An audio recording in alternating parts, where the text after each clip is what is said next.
วัสดีครับท่านผู้ชมครับในยุคสมัยนี้สตรีให้ความสนใจกับเรื่องของความงามไม่เพียงเรื่องของการแต่งหน้าหรือว่าเลือกเครื่องแต่งกายให้เหมาะสมกับยุคสมัยเท่านั้นนะครับแต่ว่ารวมไปถึงการดูแลผิวพรรณให้ดูดีอ่อนเยาว์และเป็นธรรมชาติอีกด้วยวันนี้แขกรับเชิญของเราจะมาพูดคุยกับเราในเรื่องนี้นะครับท่านเป็นผู้เชี่ยวชาญเป็นนักวิทยาศาสตร์ที่มีชื่อเสียงและได้ประพันธ์หนังสือชื่อว่า The Aging Myth นะครับซึ่งเป็นหนังสือที่เป็นที่สนใจไปทั่วโลกครับนั่นคือดร.โจเซฟ ไวแชงท่านเป็นหัวหน้าเจ้าหน้าที่วิทยาศาสตร์และรองประธานกรรมการบริหารฝ่ายพัฒนาผลิตภัณฑ์ครับ Welcome to the program. Thank you, Dr. Young. First of all, let me ask you about the H-Lock innovation. What is it? Yes. Well, H-Lock is a new technology that we sort of developed among our company scientists. It's really focused on trying to understand how genes can affect the aging process. Mm-hmm. So it's almost, you can call it, it's kind of a new type of gene technology that we use to understand the aging process in the body. Mm.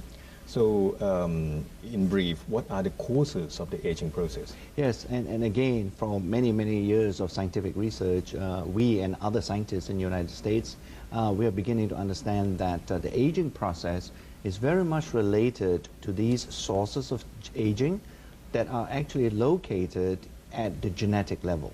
You know, in 2003, for example, the whole world got together and all the global scientists spent a lot, more than 6 years, to sequence and to identify all the genes that control the body function.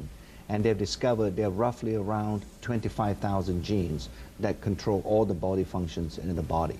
So we are now using the map to identify those genes that are specifically related to the control of the aging process. And those are the genes that we call the sources of aging in the body.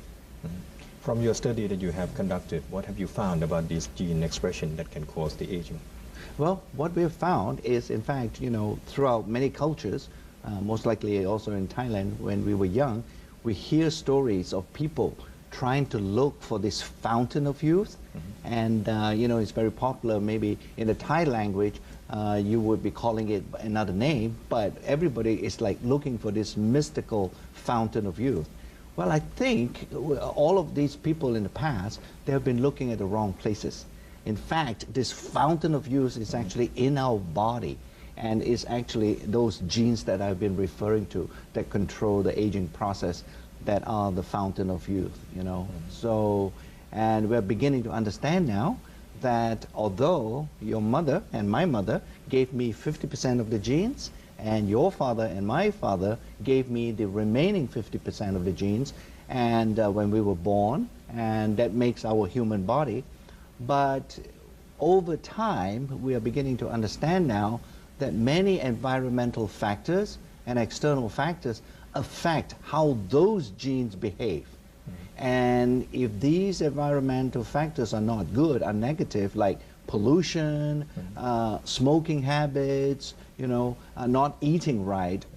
Okay. What are the ways that we can do this alteration in gene expression? Yeah, well, one of the things we can do, we are looking at many natural ingredients, for example, and one of the most interesting natural ingredients we're looking at currently is a traditional Chinese herb that is called cordyceps. Cordyceps. Yes, and the scientific name is Cordyceps sinensis, and we are finding that a long time ago the Chinese were right, that this particular herb provides a lot of anti-aging benefits to the body.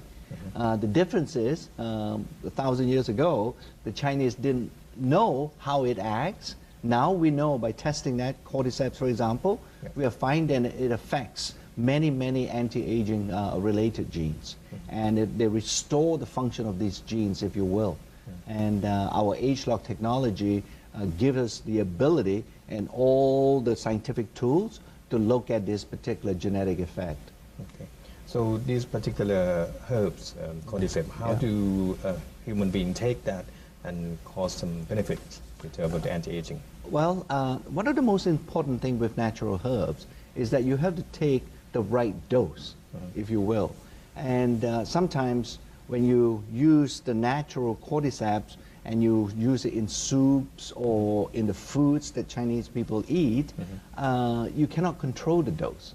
Mm-hmm. So sometimes it works and sometimes it doesn't. Now, there's another study that you have been involved with to do with the food intake, the calories. How does that relate to the aging process? That's an important. I'm glad you asked that because our research is also beginning to show that the less calories you take into your body, the better it is for the body to stay young. Yes, and this is a new type of science now that is known as caloric restriction. In other words, you'll be eating about 30% less calories than a normal person would be eating.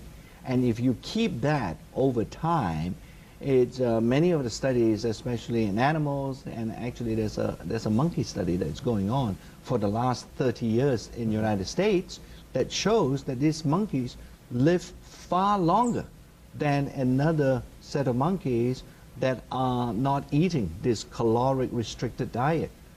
So it's very interesting, and we are using that kind of studies to see to ask a question: why is it happening? And once again, we are finding there are many genes in the body that are behaving differently under caloric restriction.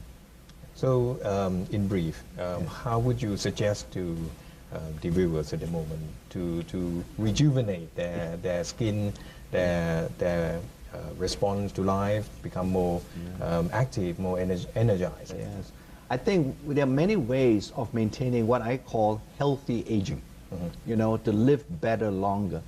And one of the most important thing, I think, is to eat the proper foods, you know. It's not to eat calories, but to eat those foods that are good for you.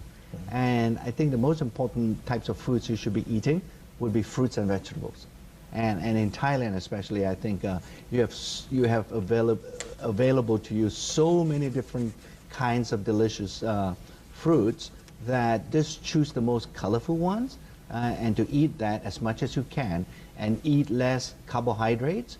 That would be a good way of having healthy aging. Another way is I'm hoping people don't smoke as much. That's another very important and significant factor to help you stay young longer as you get older. And the other things would be, I think everybody understands it, is to have a bit more exercise, and that is also good. And finally, to get some sleep. I think that's also important. People don't realize that sleep is a very important aspect of aging, of healthy aging, because your body can only heal itself while you're sleeping. So those are some of the tips I think people can adopt. Thank you. Okay. ครับเป็นเรื่องราวที่น่าสนใจและน่าจะเป็นประโยชน์อย่างยิ่งสำหรับท่านผู้ชมทุกท่านในเรื่องของการดูแลสุขภาพอนามัยและการดูแลผิวพรรณนะครับต้านความชราครับสำหรับรายการในวันนี้ขอบพระคุณดร.โจเซฟ วายแชงหัวหน้าเจ้าหน้าที่วิทยาศาสตร์และรองประธานกรรมการบริหารฝ่ายพัฒนาผลิตภัณฑ์เป็นอย่างยิ่งครับ Thank you very much. Thank you.